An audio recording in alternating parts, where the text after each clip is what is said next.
গরম তেলে চিরা এবং নুডলস দিয়ে খুবই আশ্চর্যজনক একটা রেসিপি হতে যাচ্ছে।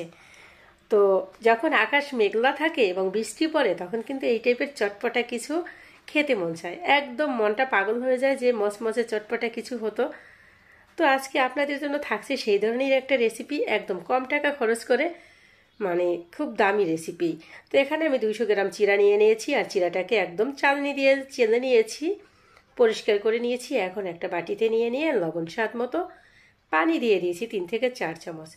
তো এই পর্যায়ে হাতে মিশিয়ে নিতে হবে চিরা, লবণ এবং পানি। সুন্দর করে মিশিয়ে নিয়ে একটা সাইডে আমি রেখে দিব ঠিক 10 মিনিটের মতো। তো মিশিয়ে নেওয়া হয়ে গিয়েছে, 10 মিনিটের মতো একটা সাইডে রেখে দিব। তো পরবর্তী স্টেপ হচ্ছে আমি ফ্রাই প্যানে তেল বসিয়ে দিয়েছি আগে থেকে, তেলটা কিন্তু গরম হয়ে গিয়েছে।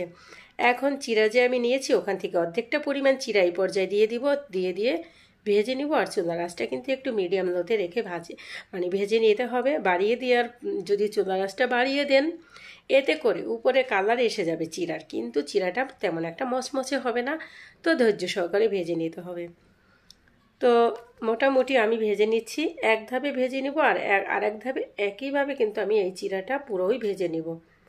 তো নেড়ে চেড়ে মোটামুটি কাঙ্ক্ষিত একটা কালার আসার পরে আমি এটা নামিয়ে নেব।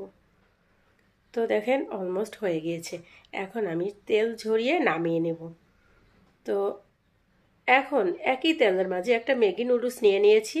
তো ম্যাগি নুডলসটাকে একই তেলের মাঝে আমি ভেজে নেব, আর এটাও ধৈর্য সহকারে ভেজে নিতে হবে, তাড়াহুড়া একদমেরই না। চুলার আঁচটা মিডিয়াম লোতে রেখে নুডলসটাকে একদম আমি লাল করে ভেজে নিব। তো আমি উল্টে পাল্টে মোটামুটি কাঙ্ক্ষিত একটা কালার আসার পরে আমি নামিয়ে নেব। তো মোটামুটি একটা সাইড খুব সুন্দর করে হয়ে গিয়েছে, দ্বিতীয় সাইডটাও একইভাবে হলে এই নুডলসেরটাও আমি এখন নামিয়ে নেব। তো একই তেলের মাঝে আবার আমি কিছুটা বাদাম দিয়ে দিচ্ছি। বাদামটাও কিন্তু ধৈর্য সহকারে ভেজে নিতে হবে, একদম মচমচে করে। কোনো কিছুই তাড়াহুড়া চলবে না যদি দোকানের থেকেও বেশি স্বাদ পেতে চান। দেন বাদামটাও আমার ভেজে নেওয়া শেষ।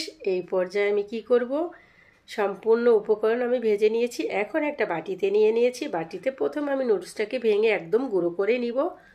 তো দেখেন আমি হাতেই ভেঙে নিয়ে খুব সুন্দর করে গুঁড়ো করে নিচ্ছি। আর এই পর্যায়ে কিন্তু এরকম গুঁড়ো করে নিতে হবে, নুডলসটা কিন্তু খুবই মচমচে হয়েছে। তো নুডলসটা ভেঙে নেওয়া শেষ। এখন আমি আগে থেকে যে চিরা ভেজে রেখেছি সম্পূর্ণ চিরা এখানে দিয়ে দিব। তো চিরাটা দিয়ে নুডলস আর চিরা সুন্দর করে মিশিয়ে নেব।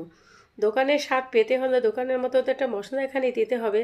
নুডলসের মশলাটা পুরোটাই দিয়ে দিয়েছি, বিট লবণ 1/2 চামচ আর মরিচ গুঁড়ো 1 চামচ, আর বাদামটা দিয়ে দিয়েছি। এখানে যদি বাচ্চারা খায় স্পাইসিটা একটু কম দিতে পারেন, মানে ঝাল।